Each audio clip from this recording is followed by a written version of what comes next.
you how to make this industrial style side table. The base is made out of 2x2s and the top is made out of whatever wood tickles your fancy. Mine is made out of maple. The one great thing about this project is that it requires very minimal tools and materials. And for me personally, I was extra excited about this project because it was my very first tabletop glue up, and that made me feel like a real woodworker. Anyway, I can't wait to walk you through it.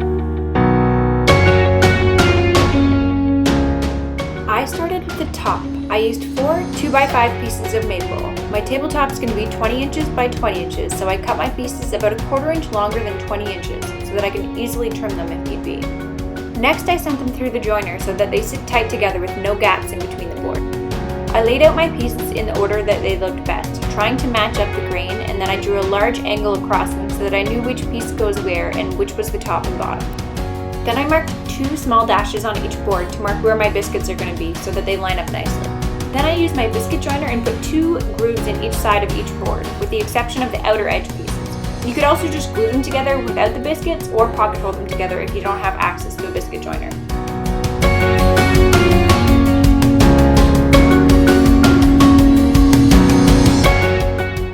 You'll want clamps closer to the edge and in the middle, as well as on the top and bottom to prevent bowing. So I'd laid 2 clamps down to start joining my pieces. Then using number 10 biscuits and wood glue, I joined my pieces together. Make sure the entire edge has a layer of glue, including your biscuit grooves, and then insert your biscuits. Glue the adjoining edge and join them together. Continue doing this until all your pieces are together.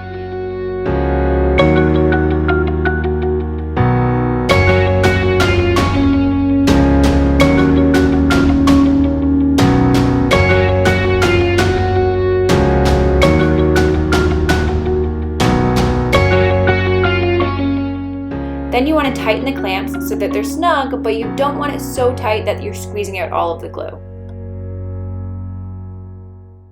I did my very first glue up today, and I am so excited.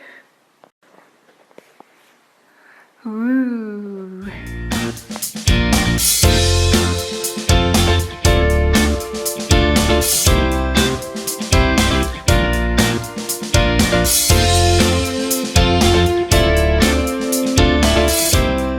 Leave it for 24 hours, then scrape off the glue.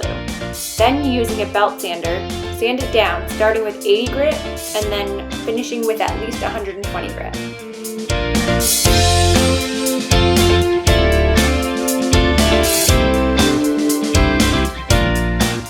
Then I added a coat of urethane to seal it. You could also stain it first, but this wood was so beautiful, I just wanted to leave it au naturel.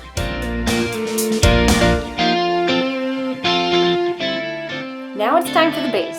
For this, you'll need 4 pieces of 2x2 cut at 22.5 inches and 8 pieces cut at 17 inches. Put pocket holes in each end of all of the 17-inch pieces.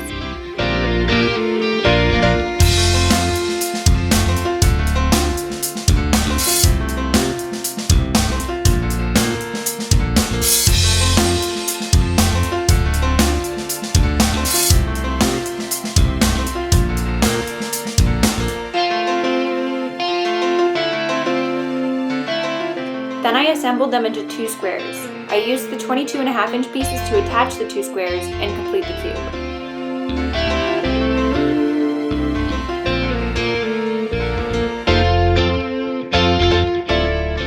When you are assembling this, make sure that all of your pocket holes are on the top and bottom of your cube, so that when your table is complete, no holes are visible.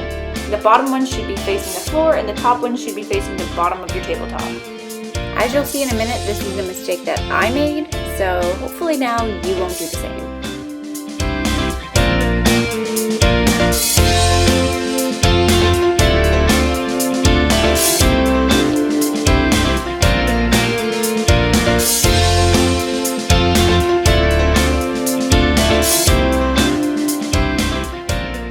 So silly me, when I was making my cube for the bottom of the table, and I'm just going to show you. My pocket screws, you can see them, they're all exposed. So this needs to be turned 180 degrees so that they're on the bottom so that you can't see them. Same with like all of them. So don't do that. Do as I say, not as I do. These should all be on the bottom so you can't see anything. Oops. I just took a few screws out, flipped the pieces around, and re-screwed it. To finish it up, I gave it a quick sand and a coat of paint.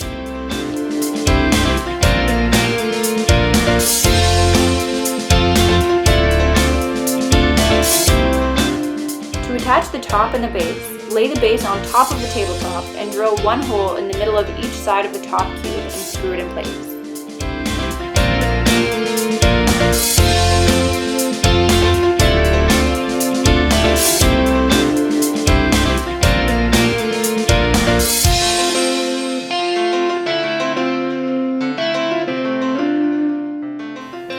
Don't forget to hit that subscribe button for more super trendy, budget-friendly ways to decorate your home.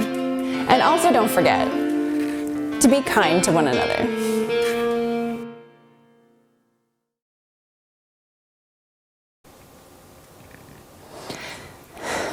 Pump, pump, pump. Today I'm going to show you,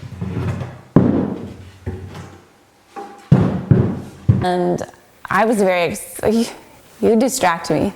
Sorry, I'll just sit over here. Thanks so much for watching. I hope to see you all again soon. XOX, Heidi.